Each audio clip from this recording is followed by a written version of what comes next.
Merhaba değerli Sol TV izleyicileri. Bugün dünyanın politikasında konuğumuz Küba Cumhuriyeti Ankara Büyükelçisi Luis Alberto Amaros Núñez. Kendisiyle Küba'ya karşı 60 yılı aşkın süredir uygulamada olan ABD ablukasını konuşacağız. Öncelikle kendisine hoş geldin diyelim. Señor Embajador, muchas gracias por aceptar nuestra invitación a Sol TV. Antes de todo, quisiéramos preguntar por la situación actual en Cuba en relación a la pandemia de COVID. ¿Cuáles son los desarrollos recientes y cómo sigue la vacunación de la población? Bueno, en primer lugar, muchas gracias por permitirme estar aquí con ustedes y dar una información breve al pueblo turco en relación de un grupo de temas de interés para el pueblo turco en relación con Cuba. Bueno, sobre la situación de la COVID puedo explicar que actualmente estamos teniendo una situación en que tenemos más o menos alrededor de 1000 casos diarios, que es una cifra para nuestros cánones en Cuba de protección de un poco de preocupación. Es decir, la situación actual con los casos se ha complejizado en comparación con lo que sucedía hace 4, 5, 6 meses con anterioridad, por cuanto teníamos un mayor control de la pandemia. No obstante, puedo explicar que estos números en comparación con los países de nuestra región son relativamente pequeños en comparación con lo que sucede en toda América Latina, que es tal vez la región del mundo que más impacto ha sufrido por el tema de la COVID. Hay alrededor de 10, 11 personas que fallecen lamentablemente diariamente por la COVID, pero creo que con los medicamentos cubanos hemos evitado que esta situación sea más compleja. Es decir, la mayor parte de los tratamientos que se hacen en Cuba se hacen con productos desarrollados por nuestra industria biotecnológica. Eso ha ayudado enormemente a que, si bien hay muchas personas o un número determinado de personas que resultan enfermas, solo un número ínfimo tiene consecuencias graves o consecuencias mortales por su fallecimiento. Sobre la vacunación puedo decir que Cuba ha desarrollado 5 candidatos vacunales principales. 2 de ellos están en una fase muy avanzada de ensayo clínico, que están ya terminaron su fase 3, y a partir de este avance se decidió que 2 de estos candidatos vacunales, que son la vacuna Soberana 02 y Abdala, el Ministerio de Salud Pública de Cuba determinó hacer una intervención sanitaria que permitiera, en los lugares donde más afectación tenemos en Cuba, emplear estas vacunas a partir de su grado demostrado de seguridad, de eficiencia, de un alto por ciento de creación de anticuerpos, de una respuesta que determinan que con 2 o 3 dosis pueden tener hasta un 95% de creación de anticuerpos en el organismo, lo cual los coloca como una situación incluso mejor que varias vacunas que se están promoviendo, que se están difundiendo en el mercado internacional. Puedo decir que hasta hace muy poco se habían vacunado en Cuba ya, al menos con una dosis, 3 millones se habían empleado alrededor de 3 millones de dosis. Hay medio millón de cubanos que ya han completado su ciclo de vacunación y 2 millones que al menos han tenido una dosis se les ha brindado de Soberana 02 o de Abdala. Y creemos que con estos niveles de eficiencia nosotros vamos a tener un alto nivel de protección, pero insisto que estas vacunas tienen un alto desarrollo, una alta eficiencia, han sido el esfuerzo de nuestra industria biotecnológica y estamos en capacidad, y la idea es que nosotros antes de concluir este año vacunar a toda la población cubana. Se está pensando que en el mes de agosto tengamos ya la posibilidad de haber vacunado el 70% de nuestra población, y estamos convencidos que tenemos la capacidad y la posibilidad de poderlo realizar. Muy bueno. Queremos hablar sobre el bloqueo, que precisamente será el enfoque de nuestra conversación de hoy. ¿Podría explicar por qué se emplea el término bloqueo y no embargo? ¿Cuál es la diferencia? Bueno, podemos estar aquí horas, porque el bloqueo contra Cuba, más que es una verdadera guerra económica que se ha impuesto a nuestro pueblo por casi 60 años. Hay una gran diferencia, ¿no? En primer lugar, en los bloqueos, que es el mensaje que trata de dar el gobierno de Estados Unidos para confundir. Plantea embargo como si fuera una cuestión estrictamente bilateral, donde se impide simplemente el comercio con un país. Y el bloqueo va más allá que eso, porque tiene un enorme impacto hacia terceros países, que obstaculiza también no solo las relaciones económicas, comerciales y financieras de Cuba con Estados Unidos, sino que trata de impedir las relaciones de este tipo con terceros países, donde quiera que estén, incluyendo acá en Turquía. El bloqueo penaliza o trata de penalizar que el uso del dólar y en particular en estos momentos estamos teniendo una gran afectación en materia de materia financiera y de los bancos, porque trata de impedir que Cuba comercie normalmente con otros países que no es Estados Unidos ni con empresas norteamericanas, y trata de impedir que Cuba se relacione económicamente o financieramente con cualquier país del mundo. Como se sabe, hay una intención de impedir, por ejemplo, que barcos que comercien con Cuba después puedan hacerlo con Estados Unidos, y entonces eso desestimula la posibilidad. Trata de obstaculizar que cualquier empresa en el mundo que tenga algún componente o alguna participación de compañías norteamericanas en sus estructuras realice un comercio con Cuba.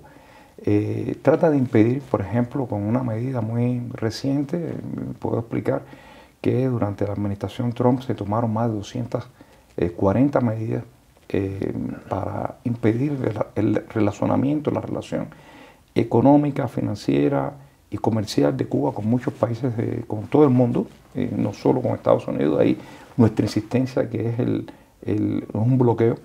Y, por ejemplo, colocó a Cuba en enero, antes de salir la administración Trump del poder, como su último regalo, su última acción negativa hacia Cuba, colocó a Cuba en una espuria lista, en una lista de supuestos países que patrocinan el terrorismo, lo cual todo el mundo sabe que es una gran falacia y una gran mentira.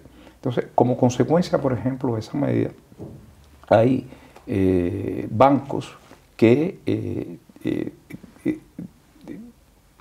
terminaron su relación contractual o su relación corresponsal con bancos cubanos. Es decir, para impedir que hubiera un libre flujo de transacciones financieras. Eso deja claramente establecido que no es una cuestión entre Cuba y Estados Unidos, sino, por ejemplo, que impiden la relación o que obstaculizan la relación con bancos de muchos países del mundo.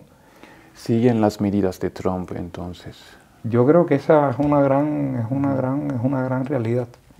Pese a las declaraciones iniciales y durante la campaña del presidente Biden, y cuando asumió su administración, se plantearon que iba a haber una revisión de la política hacia Cuba. Incluso fue uno de los argumentos de su campaña presidencial. Sin embargo, a 5 meses de haber asumido el cargo, se mantienen las medidas. Y por eso hacen a esta administración cómplice de ese bloqueo que a propósito es una política que tipifica claramente como genocidio, es decir, trata de castigar a toda una población, tipifica claramente como una grave violación de los derechos humanos de todo un pueblo, porque trata de impedirle que accedan a nuestro pueblo a medicina, a productos esenciales en su vida, a combustible. Yo puedo, por ejemplo, explicar que 59 embarcaciones, embarcaciones que transportaban combustible a Cuba durante el periodo de Trump, fueron penalizadas, fueron sancionadas para impedir que los cubanos tengan combustible, que tengan electricidad. Y yo creo que eso lo hace algo muy genocida. Y por desgracia, esta administración, a pesar o más allá de sus declaraciones iniciales de que iba a haber un cambio de política, hasta ahora no lo ha hecho y la convierte entonces en una administración cómplice de este genocidio y de esta atrocidad de política que está sufriendo el pueblo cubano. Lo quería preguntar también, ¿cómo viene afectando el bloqueo la vida en Cuba desde su comienzo? Bueno, yo puedo decir que hay un informe que se prepara cada año en respuesta del gobierno cubano, la Cancillería cubana, que se prepara en respuesta a una resolución que se presenta cada año en la Asamblea General de Naciones Unidas y que tiene mucho apoyo. En ese informe se ha explicado que el impacto del bloqueo en sus casi 60 años de aplicación ha impactado con daños de más de 144.000 millones de dólares a precios constantes y más de un billón de americanos, ¿no? En español que sería, y más de un millón de dólares a precios corrientes, tomando en cuenta la depreciación del valor dólar, en el valor oro del dólar desde comienzo desde el bloqueo. Y puedo decir que en este último año, o durante un año, el bloqueo tuvo un impacto de más de 5.300 millones de dólares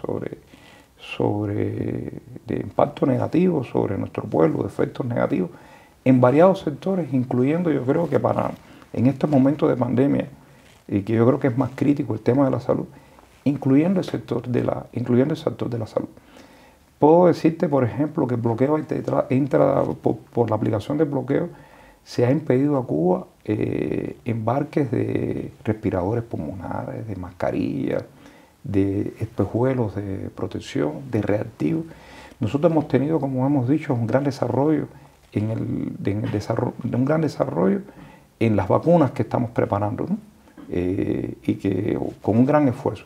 Pues bueno, el bloqueo ha impedido que accedamos a equipos de laboratorio, a reactivos, a centrífugas que son muy necesarias para la creación de vacunas. Es decir, ha tenido un gran impacto en todos los sectores de nuestro país, en el transporte, en salud, en educación, en los deportes, en todos los ámbitos de nuestra sociedad. Sufre, y por eso es que insisto que es una gran violación de los derechos humanos del pueblo cubano. Es la violación por excelencia de los derechos humanos de todos los cubanos de una manera masiva y flagrante. Por eso su característica como un genocidio, aunque eso es algo que Estados Unidos trata de simplificar, de minimizar y lo plantea como un tema, un diferendo con un país, pero realmente tiene un gran impacto y en estos 60 años los cubanos hemos pagado un alto precio por la defensa de nuestra soberanía, de los destinos, de ser dueños de los destinos de nuestro propio país. En la ONU se realizará la votación acerca del bloqueo en la fecha 23 de junio. ¿Qué significan estas repetidas votaciones? Bueno, la próxima votación va a ser la número 29, ¿no? Es decir, Naciones Unidas casi durante 30 años ha votado periódicamente todos los años una resolución que condena al bloqueo estadounidense. Es la única resolución a propósito que menciona y de manera condenatoria a Estados Unidos en Naciones Unidas y demuestra el clamor internacional, la oposición internacional a esta política abusiva del país más poderoso del mundo contra un pequeño país simplemente por defender su destino, por defender la voluntad de su pueblo. Este 23 de junio estamos seguros que va a haber otra nueva gran victoria. En la anterior, la última votación que ocurrió hace 2 años, 187 países votaron en contra del bloqueo estadounidense. Es decir, la inmensa mayoría del mundo votó en contra de esta política, que demuestra que hay un clamor de la comunidad internacional porque se levante el bloqueo. Y para Cuba es muy importante saber que tiene esta solidaridad internacional. Demuestra que nuestra posición es justa, es cabal, y que lo que Estados Unidos está haciendo hacia Cuba es un gran irrespeto, es una gran violación del derecho internacional, de las normas elementales de la Carta de Naciones Unidas, contra la soberanía de un país, contra los principios de integridad territorial de nuestro pueblo. Entonces, para Cuba es muy importante saber que la inmensa mayoría del mundo condena esta política y es un ejemplo claro de que la comunidad internacional en pleno rechaza el bloqueo sobre Cuba, el bloqueo, como repito, económico, comercial, financiero sobre Cuba. Esta política integral de tratar de rendir por hambre, por penurias, por crear miserias en un país, es una posición que el mundo tiene sobre eso. Yo quiero señalar que desde esta política, desde sus inicios, desde el año 1960, un alto representante del gobierno estadounidense explicó que el propósito fundamental del bloqueo era crear una situación, es decir, crear una situación de desespero en el pueblo cubano, de crear una situación de masiva miseria, de crear una situación que fuera insoportable para el pueblo cubano,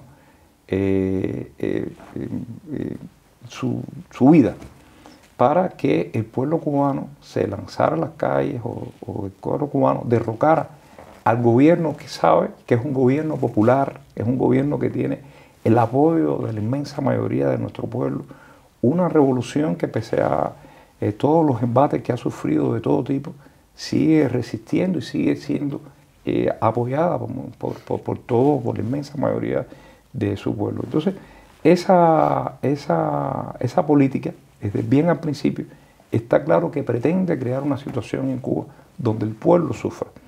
Y por eso creo que es importante que, por ejemplo, esta administración, que supuestamente está muy comprometida con los derechos humanos, que hace el tema humanitario supuestamente un pilar de su gobierno, sin embargo sigue siendo cómplice de la aplicación de una política que trata de crear y trata de crearle penurias y desesperación a un pueblo de manera masiva. Es decir, es una gran contradicción lo que se dice hacia el mundo como política y lo que se aplica hacia Cuba.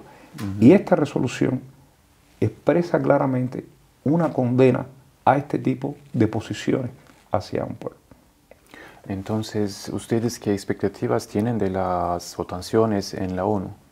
Yo estoy convencido nuevamente que habrá un amplio apoyo de internacional hacia Cuba en contra de esta política. Esperamos que va a ser inmensamente apoyada nuevamente. Quiero aprovechar para dar un agradecimiento a Turquía, a su pueblo, a su gobierno, porque apoyan esta posición cubana de una manera vertical, de una manera muy clara. Y queremos aquí hacer una expresión de agradecimiento por esa posición, ¿no? de apoyo a Cuba, de solidaridad, de comprensión de nuestra causa, de rechazo a la política estadounidense hacia nuestro país. Es decir, va a haber un abrumador apoyo, estamos seguros, va a ser nuevamente una de las resoluciones que en Naciones Unidas tiene más apoyo.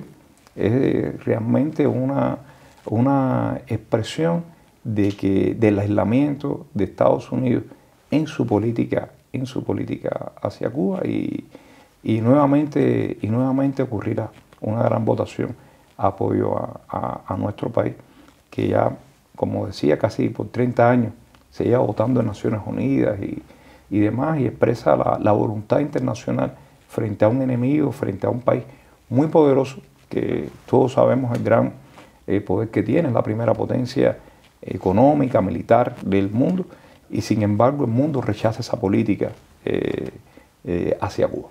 Uh-huh. Recientemente, el Banco Central de Cuba ha anunciado que ya no depositará dólares estadounidenses. ¿Esta decisión tiene una relación con el bloqueo? Claramente, es una decisión muy vinculada al tema del bloqueo. Es decir, hoy en Cuba,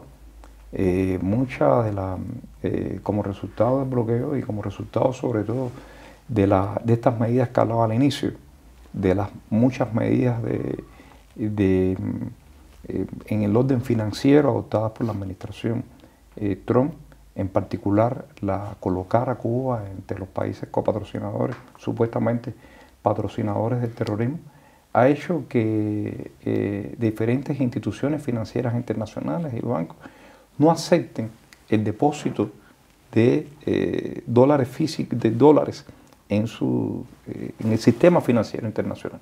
Es decir, se ha tratado de cercar a Cuba de una manera muy oportunista durante la pandemia, es decir, en el momento que el mundo entero se enfrenta a la COVID, se enfrenta a tratar de preservar a su población, de darle toda la seguridad, que en nuestro caso lo hemos hecho, yo creo que con esta situación bien difícil que todos tenemos, pero que lo hemos hecho con una enorme eficiencia a pesar de de las adversidades y a pesar de la insatisfacción porque no ha logrado todo lo que queremos, pero que lo ha limitado enormemente este esfuerzo. Y entonces, durante la etapa más compleja de la COVID, de manera oportunista, incluso ahora con esta nueva administración que se mantiene siendo cómplice con sus medidas, se ha tratado de crear una situación insostenible y sostenible en nuestro país en el acceso a recursos en el sistema financiero internacional. Es decir, de una manera legal, como le corresponde a cada pueblo, poder comerciar, tener. Entonces, a partir de estas medidas de orden financiero, se impide, se han creado muchas dificultades para que las divisas, particularmente los dólares, o esencialmente los dólares que recibimos, puedan ser colocados en el sistema financiero internacional, y a partir de esa lógica se tomó la medida que plantea, que en nuestro caso es una medida de defensa imprescindible. Repito, sobre todo en el orden financiero, se han tomado medidas muy abusivas hacia nuestro pueblo. Yo creo que está claro que es el bloqueo más largo del mundo.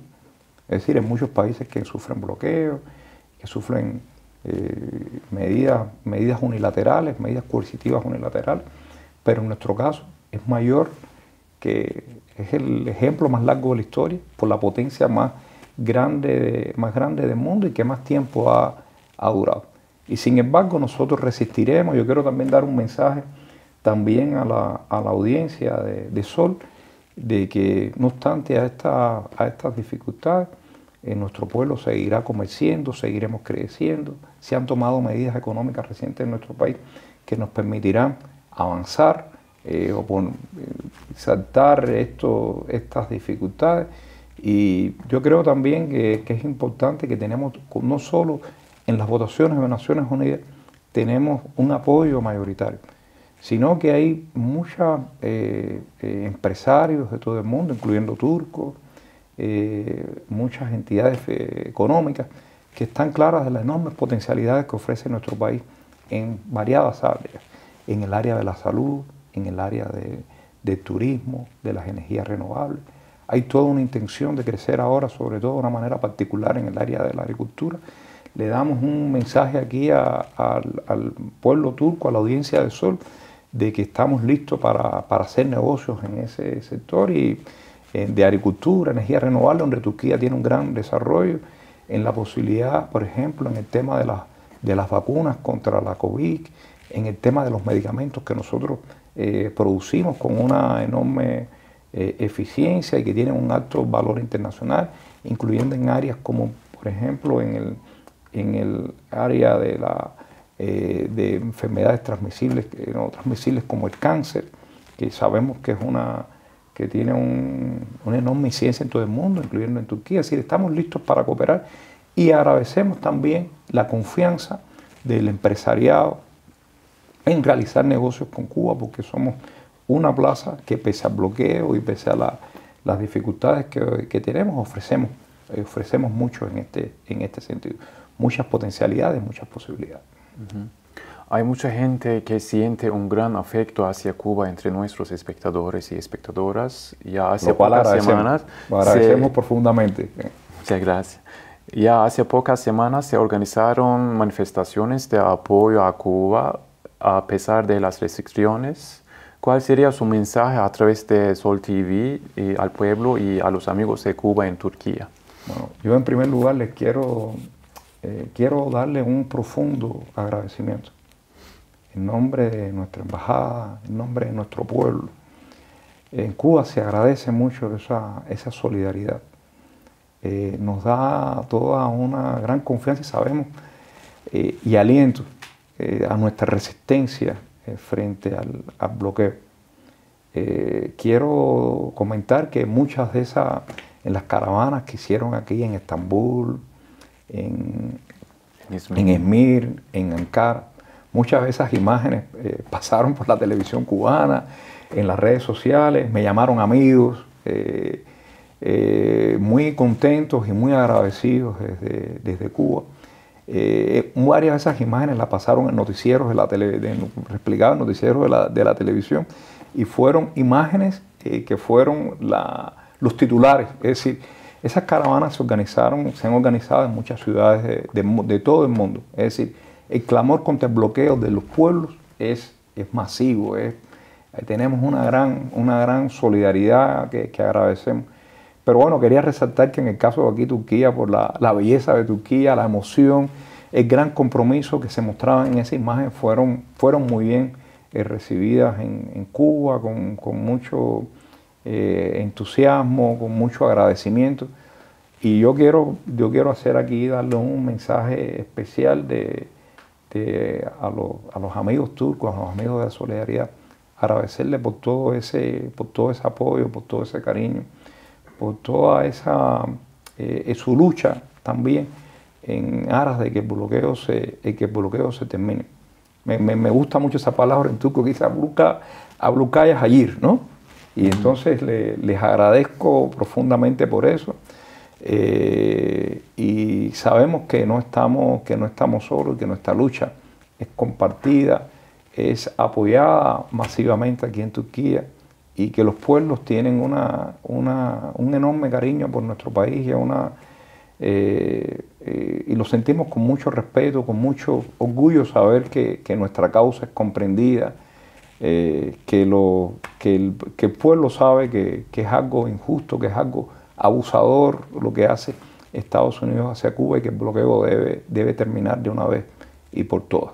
Y lo agradezco profundamente. Y lo agradezco a todos los cubanos, es decir, no solo de aquí en Turquía, sino también en Cuba agradecen eso profundamente. Señor embajador, muchas gracias por esta conversación sobre el bloqueo. Nosotros siempre estamos alertos y contra el bloqueo. Decimos siempre no al bloqueo, y ojalá en el futuro muy cercano el bloqueo va a terminarse. Y para la audiencia de Turquía, ahora voy a decir las palabras en turco, sus palabras en turco. Değerli Sol TV izleyicileri, bugün Dünyanın Politikası programına Küba Cumhuriyeti Ankara Büyükelçisi Luis Alberto Amaros Núñez'i konuk ettik. Kendisiyle 60 yılı aşkın süredir süren ABD ablukası üzerine sohbet ettik. Tüm Sol TV izleyicilerini bu ablukayı yıkmak için Küba'nın yanında olmaya çağırıyoruz. Önümüzdeki 23 Haziran 2021 tarihinde Birleşmiş Milletler'de abluka bir defa daha oylanacak. Oylamayı da takip etmenizi buradan bir kere daha takip etmek için çağrıda bulunuyoruz. Ablukaya hayır diyoruz. Soykırım niteliğindeki finansal, ekonomik, ticari abluka son bulsun diyoruz. Takipte kalın. Teşekkürler.